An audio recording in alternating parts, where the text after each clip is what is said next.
Hi guys, welcome back to another video, and today we're going to be doing a small analysis into the Soviet Union's focus tree. So first, let's go over to the path of the center, where you actually have to go through some purges to actually get to a focus, and that's what ends the purges. It means you can actually make some military reforms, like military reorganization. Rehabilitated military, you don't need any purges for that. And then it's also required for folks like Baltic security, not political paranoia, which is what you get rid of through the block of rights and Trotskyites and all of these focuses. And so let's go over to this path now, which you can actually go through this path to annex Tanatuva, or you could go to send military advisors to Spain, and then here we have the policy of collective security or individual security, which goes down, meaning if you go towards the Germans or go towards the Allies. And then we have the Baltic security or /Europe path, where the Soviet Union gets their claims and annexes parts of Europe, like Leningrad, Bessarabia, Poland, and the Balkans and Scandinavia.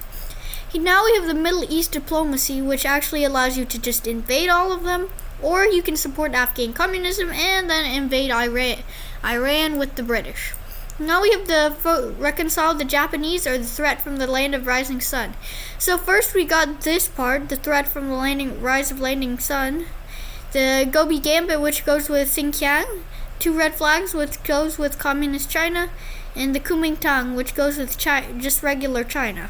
And then you prepare for a war with Japan, and then you can recover the Kuril Islands or end the Sakhalin conflict, which basically just gives you war goals against the Japanese, so that you can have peace after you reclaim said territories. And then you have intervention in China, where you can have the focus to puppet everything except the faction you support, which is the Kuomintang, Communist China, or Xinjiang.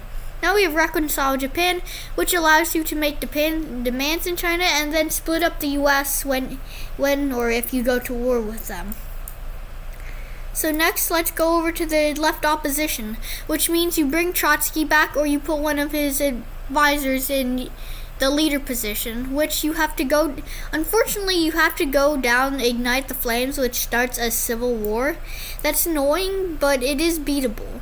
Now you have to go down the permanent revolution and all of these paths, so that you can actually just justify against neighbors for really no reason. And then you can remove all of these, which seems a bit extensive. And then we have you can create your faction and then get the manpower and military, and then you can change your military and then your civilian. And then you can go down to one of these paths. This basically just releases all the countries in the Soviets, which, yeah, that wouldn't be that okay, but I guess. Now we have the right opposition, which means you go down this. If you go towards this part of the path, then you can actually launch a coup without having to do a civil war, and just, take power, and you don't have to really fight anything until the Germans invade. You can actually get to go to the POUM, and you can ally them if you do this path too. So once you go down these, you can just go down to this. And now we have for the common good, which is just basically research, and then strengthen the trade unions, which just grants Communist Party and a bit of building increase. And then you already know this one since we looked at it during the Trotsky path. Now we have the White Russian path, where you have to go down through all of these focuses to the Hands to actually get through the Civil War.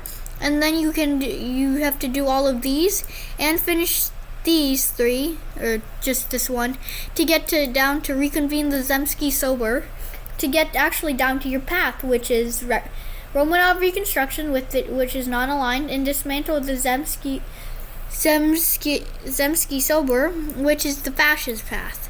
First, let's look at the fascist path. So for the fascist path, you can actually just go. You can do most of these focuses, except for the Reforge the Triple Entente and these focuses over here. Same for Romanov reconstruction. They can do all of these. They can even do the Berlin-Moscow axis if you're Romanov reconstruction. So this is pan-Slavic nationalism, where you basically annex or gain cores on the Slavic nations like Bulgaria, Poland, and Yugoslavia. And then you have Slavic Commandments, where you just defend them. And then you have your brother's keeper for the Romanov reconstruction, which gets you war goals on places. And then you have the fate of Romania, which invades Romania.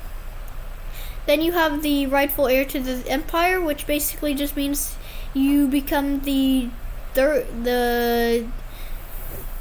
you become like the church empire, where you have the head of the Orthodox Church as your capital. And then we have the fascist part of it, which you go down to the Russian corporation state for civilian factories, and then you can move into Central Asia or influence South America. And then you have the Japanese part of this focus tree. That's it for the Soviet focus tree. Bye, see you in the next one.